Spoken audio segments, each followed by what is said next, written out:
강원도의 아들, 강원도의 맹주로 불리던 이광재 전 강원지사가 어제 이번 6.3 지방선거에서 강원도지사 불출마를 선언했습니다. 이로써 강원도지사 민주당 후보로는 우상호 전 청와대 정무수석이 사실상 확정되었다는 평가입니다. 당사자 모셨습니다. 이광재 전 지사와 함께 불출마 선언의 배경과 향후 계획 등에 대해서 들어보도록 하겠습니다. 지사님 안녕하세요. 예, 안녕하세요. 어려운 결단이셨던 걸로 들었습니다. 주위에서도 의견들이 분분했던 걸로 알고 있습니다. 강원도 내에서도 출마 요구가 많았고 당에서도 출마를 하시라는 목소리도 많았고 어떻게 이런 결정을 하시게 됐는지. 사실 여론조사에서 많이 압도적으로 앞서잖아요. 네, 나가면 당선 가능성이 높은데 강원도를 사랑하니까 일단 무엇보다는 저는 집권 1년차 이 정부가 반드시 이번 지방선거에 승리했으면 좋겠어요. 그런 의미에서 그러려면 당이 단합돼야 되는데 그런 단합을 먼저 실천할 필요가 있고 또 이 강원도가 이 특별자치도가 무늬만 특별자치도인데 안 특별하거든요. 여기서 꼭 승리를 해야 되겠다. 그럼 제가 승리의 미랄이 돼야 되겠다. 이런 거죠. 당을 사랑하고 강원도를 사랑하니까.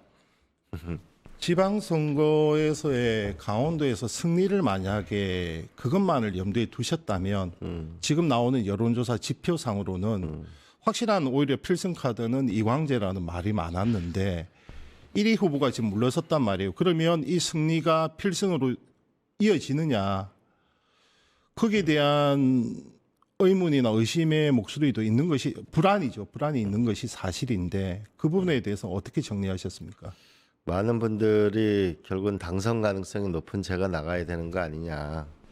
그런 얘기 참 많았어요. 네네. 근데 현재 여론조사에서는 어쨌든 저도 이기고 우상호 수석도 이기는 걸로 나오잖아요. 근데 저도 사실은 불안한 마음을 일부 가지고 있습니다만은 제가 헌신적으로 더 열심히 도와야죠. 우상호 수석과는 따로 얘기를 좀 나누셨습니까? 이번 결심하기 전까지. 결심하기 전에 한 번 만났었고요. 네네.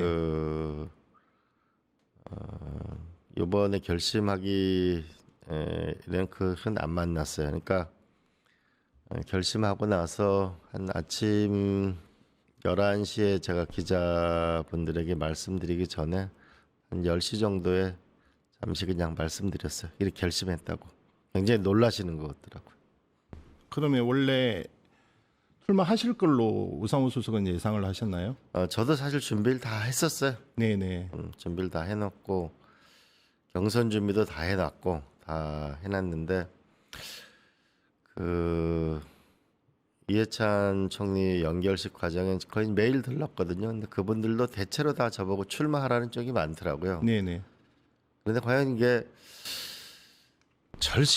지금 절실한 게 뭘까?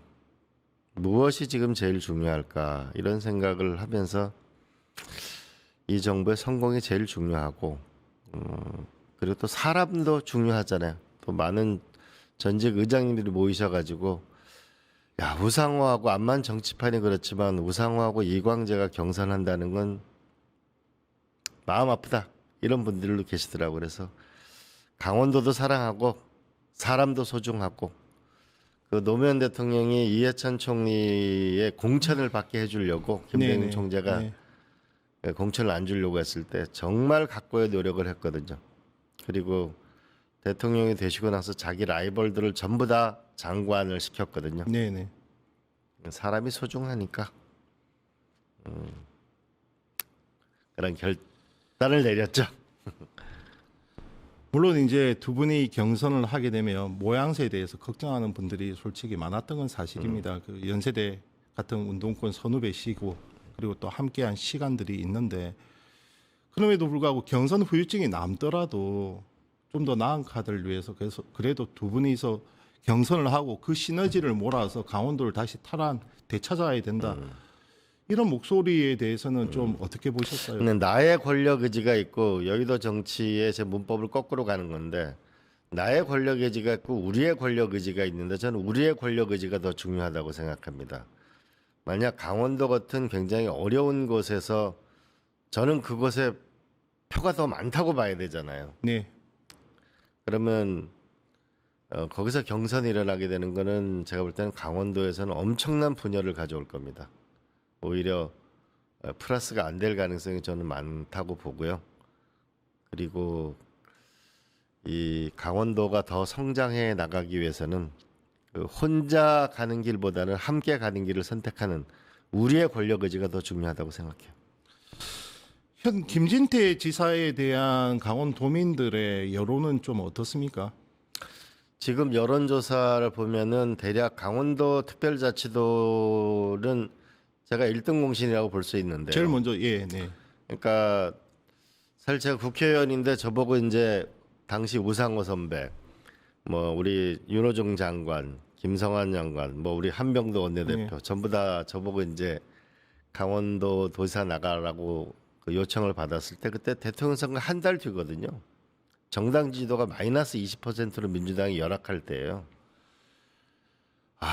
이거 나가면 떨어지는 게 분명한데 그 강원도민한테 너무 미안하잖아요. 그래서 네네. 제가 강원도 특별자치도를 민주당에서 약속해 주면은 내가 나가겠다고 해서 이제 결국은 선거 전에 특별자치도가 됐는데 현재 김진태 도지사 행정에서는 강원도 특별자치도가 전혀 특별하다고 생각하지 않죠. 오히려 위기에 처했다고 생각하죠. 왜냐하면 이제 광주 전남 합쳐지죠. 네. 대구 경북 합쳐지죠. 대전 충남 합쳐지면은 정말 위기의 강원도가 될 수 있다고 보기 때문에 새로운 리더십을 좀 강원도민들이 원하고 있다고 봅니다. 또 그래야 되고요. 정치인에게 있어서 권력 의지 또한 중요한 요소인데 그렇죠. 그렇죠. 그렇게 보면 제가 알기로 뭐 이번에 불출마를 선언하셨지만 지난 총선에서도 종로 출마를 끝까지 고심하시다가 제가 물러선 걸로 알고 있고 그럼에도 불구하고 지방선거에는 또 당의 요구 때문에 또 강원도지사로 또다시 나가게 되고 이광재와 권력 의지는 좀 먼 겁니까? 그냥 희생과 헌신 이것이 이광재 정치입니까? 저는 노무현 대통령하고 오랫동안 함께 했잖아요. 네네. 그러니까 노무현 대통령한테 배운 거는 우리의 권력 의지, 나의 권력 의지보다는 예를 들면 이런 게 있었어요. 그 조순 서울시장이 이제 조순 서울시장이 되실 때 네네. 그 제가 조순 부총님께 말씀을 드려서 우리 노무현 부시장 카드 그러면 이제 조순 시장 한 번밖에 안 하시니까 네네. 조순 시장이 좋다고 하셨어요. 그래서 노무현 그 대통령 국회의원한테 말씀드리니까 좋은 카드인데 그러니까 하루 뒤에 근데 나 부산시장 갈 거야. 그래서 왜 그러세요? 그러니까 민주주의라고 하는 건 민주당을 지지하는 사람한테 떨어지더라도 칸을 마련해 주는 거다. 그래서 결국 그 자리에 이해찬 네네. 의원이 부시장으로 가시게 됐거든요. 그 뒤에 종로라는 데가 얼마나 좋은 지역구예요. 거기 6년 만에 국회의원 당선되고 나서 정말 노 대통령이 이랬거든요. 야, 국회의원 떨어지니까 원숭이는 나무에서 떨어져도 원숭이인데 사람은 국회의원 떨어지니까 사람 취급을 못 받는구나. 네네. 응? 그럼에도 그 원외라는 서름을 겪으면서도 6년 만에 종로에 당선됐는데 그리고 대통령 선거를 나가야 되는데 부산을 가시겠다는 거예요. 네. 정말 저희 어마어마하게 말렸어요. 네. 근데 그때 그러시더라고요. 종로 당선되는 것보다 부산 가서 낙선하는 길이 더 떳떳한 길이라고. 그러니까 제가 그분과 함께 정치를 하고 다들 노무현 정신을 얘기하면 정신을 지켜야 그게 정신이 되는 거 아니에요? 네. 그러니까 저도 왜 강원도에서 나가면 당선되고 또 원외 생활이 힘들더라고요. 네. 근데 그거 왜 모르겠어요. 그러나 나의 권력 의지보다는 우리의 권력 의지가 저는 중요하다. 그리고 집권 1년 차에 요즘 우리 미중 패권 전쟁 보면 어디서 어떤 전쟁이 터질지도 모르잖아요. 네네. 이런 비상한 시기에 힘을 몰아야 된다. 그리고 분열적 요소를 줄여야 된다. 헌신해야 된다. 이런 생각이죠. 어제 입장문에서 노무현 대통령을 또 여러 차례 언급을 하셨고 그러면서 더 단단하고 묵직하게 나아가겠다고 이제 결심도 밝히셨는데 그 길은 무엇입니까? 양보하고 나서 그 다음 길을 뭐 생각할 게 뭐가 있나요? 그러니까 그냥 던지는 거죠. 그러니까 백척간두에서 그냥 진일보하는 거죠. 진일보해서 그 어디로 가는지는 그냥 알 수 없는 거죠. 그러니까 양보한 것 그 자체. 그 저는 이게 사람이 참 소중하다고 생각하는 걸 느낀 게 어렸을 때 강원도에 이제 우리가 전기톱을 샀어요. 네네. 그 친구랑 가가지고서 큰 나무가 조그만 나무가 펴져요. 야 나무 펴봐. 또 나무가 쓰러지네. 나중에 큰 나무가 쓰러지는 걸 봤어요. 그래서 네네. 그게 그걸 보면서 너무 무서운 생각이 들었어요. 그게 저의 오랫동안 남는데 사람만큼 소중한 게 없더라고요. 그래서 저는 오상호 선배도 좋은 사람이잖아요. 네네. 네, 그래서 함께 가는 길을 선택하는 게 좋겠다라고 생각하죠. 앞길은 모르겠어요. 열심히 사는 거죠. 결국 정치의 시작과 끝은 사람인데 그렇지 않겠습니까? 참 만감이 교차했을 것 같습니다. 어제 입장문을 저도 몇 번을 뜯어보고 했습니다만 정말 강원도민들 뭐 저한테 우는 분들 너무 많더라고요. 저도 울었죠. 주위 분들은 뭐라고 하시던가요?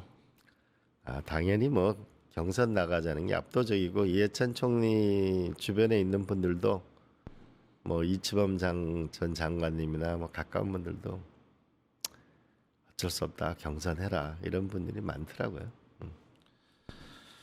결국 나의 승리가 아닌 우리의 승리를 택하셨습니다. 그러면 이번 강원도지사 선거 이겨야 되지 않겠습니까? 제가 누구보다도 열심히 해서 그 강원도민한테 절절하게 호소할 생각이에요. 같이 선거 운동 같이 하실 계획이십니까? 열심히 해야죠, 열심히. 제가 분열 없이 이기려고 선택한 건데 열심히 해야죠. 민주당으로 좀 보겠습니다. 그 방금 말씀하신 것처럼 미중 패권 속에서 전체적인 패러다임 바뀌고 있고 미국이 더 이상 윤리를 강조하지 않고 힘을 내세우고 있고 그다음에 경제적인 측면에서도 AI가 바뀌고 있고 이러한 급변하는 패러다임 속에서 우리는 계속해서 지금 여전히 또 민주당만 보면 지금 일종의 권력 투쟁, 정쟁 이거에만 매몰되어 있는 상황 아닌가 집권 여당으로서의 책무를 좀 방기하고 있는 것 아니냐 이런 지적이 올 수밖에 없습니다. 저는 이제 우리가 내란이 일어났을 때 정말 응원봉이라는 네네. 그 젊은이들이 들끓고 일어나서 새로운 세상을 만들어 준 거잖아요, 국민들이. 근데 그 젊은이들이 지금 고통받고 있잖아요, 일자리가 없어서. 네. 집 문제 때문에. 더구나 AI라는 게 등장하고 나니까 점점 더 뭐냐면 초급 일자리는 지금 줄어들고 있는. 그렇죠. 네. 이런 면에서 고통에 응답하는 정치를 좀 해야 되고 대통령이 그러다 보니까 오죽 일자리 문제 그러니까 지금 창업 국가로 가겠다라고 지금 드라이브를 거는 거 아니에요. 네네. 미중 패권 전쟁도 미국 트럼프 대통령이 우리한테 무려 3,500억 달러를 투자 유치를 받아놓고도 지금 우리한테 한 치 앞을 내다볼 수 없게 되잖아요. 네네. 이런 좀 비상한 상황에 비상한 정치와 비상한 리더십을 가지고 좀 이렇게 정책적 방향을 하는 정치를 해야 그래야 내란을 극복해준 국민들에게 대한 도리이고 또 이재명 정부가 진짜 아직 1년도 안 됐잖아요. 몇 개월 안 됐잖아요. 네, 이게 맞습니다. 강력한 힘을 실어주는 정치가 되기를 정말 저는 간곡히 바라고 국내힘 같은 경우에는 내란과 빨리 결별을 해야지 한동훈 쫓아내고 이러면 되겠어요, 저거? 정말 국민들에 대한 예의가 없는 거라고 생각해요.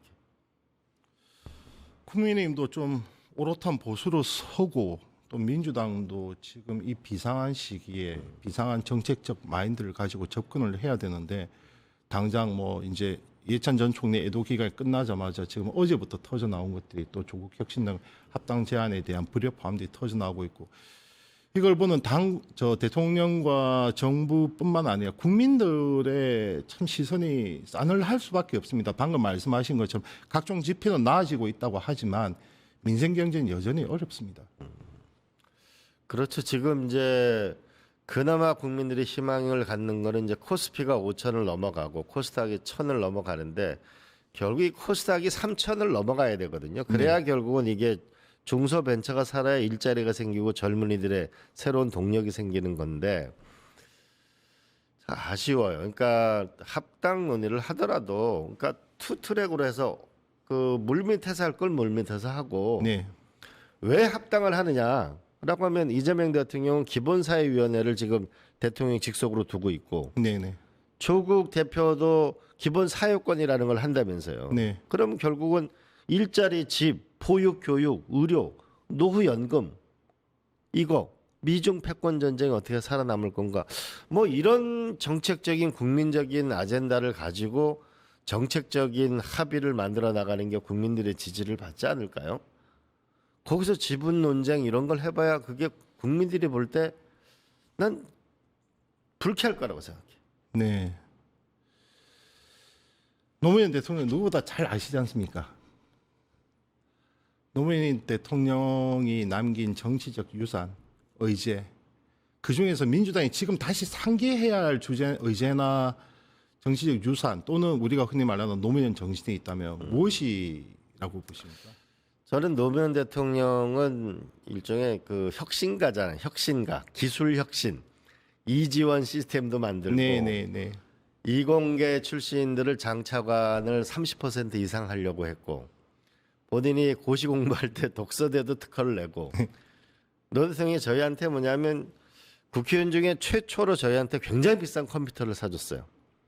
그리고 전부 랜으로 이제 연결하는 작업을 하면서 저희 참모들을 모아놓고야 내가 너네들을 언제든지 해고할 수 있게 이걸 전부 전산으로 해라. 그러니까 저희를 해고한다고요? 전산 작업 안 하지. 그런 적이 있었는데 지금이 AI 이 시대에 떨어지면 무너지고 마는 겁니다. 김대중 노무현 대통령이 IT의 시대를 열었다면 이 AI 부분에서 대규모의 기술 혁신이 안 일어나면 저는 무너지는 거다. 그게 배워야 될 첫 번째고. 네. 그래서 노 대통령이 저희한테 너네 전자신문을 꼭 봐라. 그래서 제가 매주 전자신문 기고를 아직도 쓰고 있죠. 네. 두 번째는 지방 균형 발전. 이 수도권에 이렇게 밀려들면은 집 문제를 해결할 방법이 없고 네. 부산 가니까 강연하러 가니까 노인과 바다가 아니고 노인과 아파트라고 그러더라고요. 네, 맞습니다. 예, 거의 지방 지금 죽을 지경이거든요. 이런 지방을 결국은 살려내려는 대규모의 저는 혁신이 서울대학 10개 만들게 하고 혁신 도시와 결합을 해서 예를 들면 진주 경상되면 LH가 있으면은 건축과 도시계획에서는 대한민국 최고의 학과와 최고의 대학이 나와야 됩니다. 네, 네. 과거 박정희 대통령 때 보면 구미전자를 키울 때 경북대학교 전자과가 800명이었어요. 부산대학교 기계과가 700명이었어요. 그런 걸로 일어서는 거거든요. 그래서 확실하게 지방을 살리는 거. 신경제, 혁신경제로 일자리를 만드는 거. 저는 그게 노무현 대통령 유산이라고 보죠. 수도권과 지방의 양극화가 뭐 부동산 문제뿐만 아니고 인구 문제, 교육 문제 모든 걸 다 총체적으로 함의하고 있는데 지역 문제를 언급하셨으니까 또 지역주의, 지역 대결 이 극복도 노무현 대통령이 강하게 그 했던 노무현의 삶 그 자체였지 않습니까? 그렇죠. 때문에 이번 부산, 울산, 경남 이 세 지역 PK의 지방선거가 중요할 수밖에 없게 됐습니다. 지난 총선에서 단 한 석밖에 얻지 못했거든요. 부산 같은 경우. 전재수연 한 명이었죠. 네. 네. 이번 불경 어떻게 보십니까? 부산, 울산, 경남의 경제를 원한다면 저는 전재수 후보, 김경수 후보, 울산 아직 후보가 누군지 모르겠고 네. 당선됐으면 좋겠어요. 특히 전재수 후보는 전재수, 김경수 후보 제가 청와대 국정상황실장 할 때 둘 다 저랑 같이 일했던 멤버들이에요. 네, 네. 노 대통령도 잘 알고 애정이 있는 사람들이죠. 특히 저는 전재수 의원에 대한 각별한 애정을 가지고 있죠. 전재수 의원이 부산시장에 당선되면 부산은 북극 항로 시대에 확실한 새로운 세계적인 경제의 활력을 찾을 거라고 저는 확신합니다. 지금 성남의 분당 지역위원장 계속 하고 계신가요? 그렇죠. 네.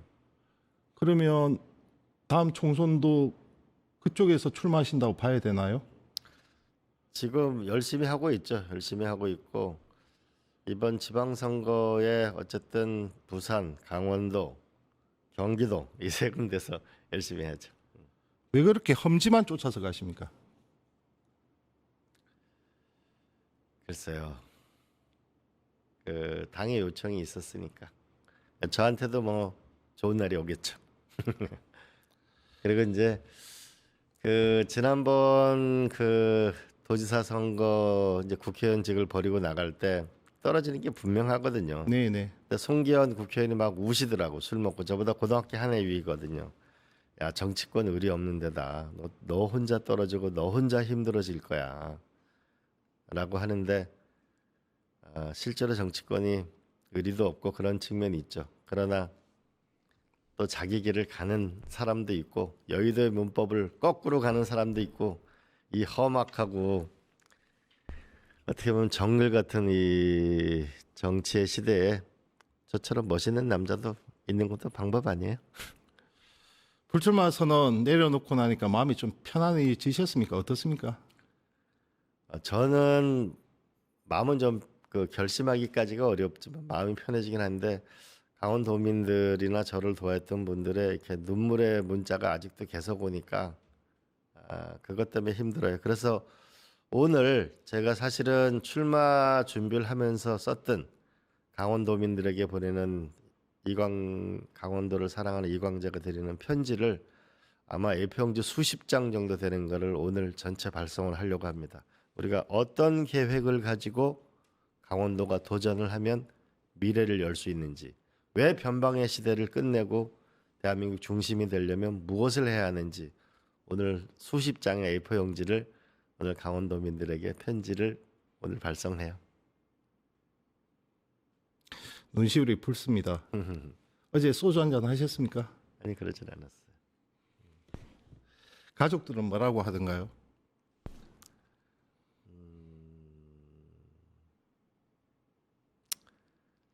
어려운 결심을 하는 사람이 대단하다. 마지막 질문입니다. 이광재 정치는 무엇입니까?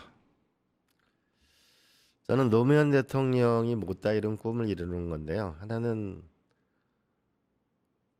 사람 사는 세상이잖아요. 네.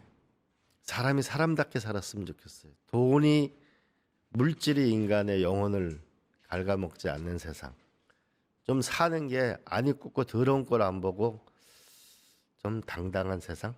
물질에서는 그래도 어느 정도의 안정감이 있는 세상. 그리고 미래를 먼저 만나는, 대한민국이 전 세계의 미래를 먼저 만나는 나라. 좀 혁신적인 나라. 그런 거를 만드는데 기여하는 거죠. 그리고 제가 개인적으로 아주 많이 관심을 갖는 거는 창업 국가예요. 그래서 수 없는 혁신과 창업이 새로운 나라를 에너지 있게 만드는 거, 그런 거를 도와줄 수 있으면 기쁘게 생각하죠. 어제 강원도지사 불출마를 선언한 이광재 전 지사, 아직까지 나오는 여론조사 상황에는 지표상 다 1위인데 1위 후보가 물러서면서 2위 후보의 당선을 돕겠다고 나서고 있습니다. 과연 판세 결과 어떻게 이어질지 주목됩니다. 이광재의 희생이 헛되지 않았으면 하는 바람 전합니다. 지금까지 이광재 전 지사와 함께했습니다. 감사합니다. 네, 고맙습니다. 네. 유튜브 구독하고 실시간 채팅과 댓글을 남기시면 매일매일 7,000TTCO를 드립니다. 참여 방법은 통통물 어플을 다운로드하고 회원가입과 로그인을 해주세요. 마이페이지에서 나의 회원 고유 번호를 복사해주세요. 유튜브 구독 후 실시간 채팅이나 댓글창에 고유 번호를 한 번만 입력하면 준비 끝! 지금 유튜브 채팅과 댓글 쓰기 참여하고 7,000TTCO 받아가세요.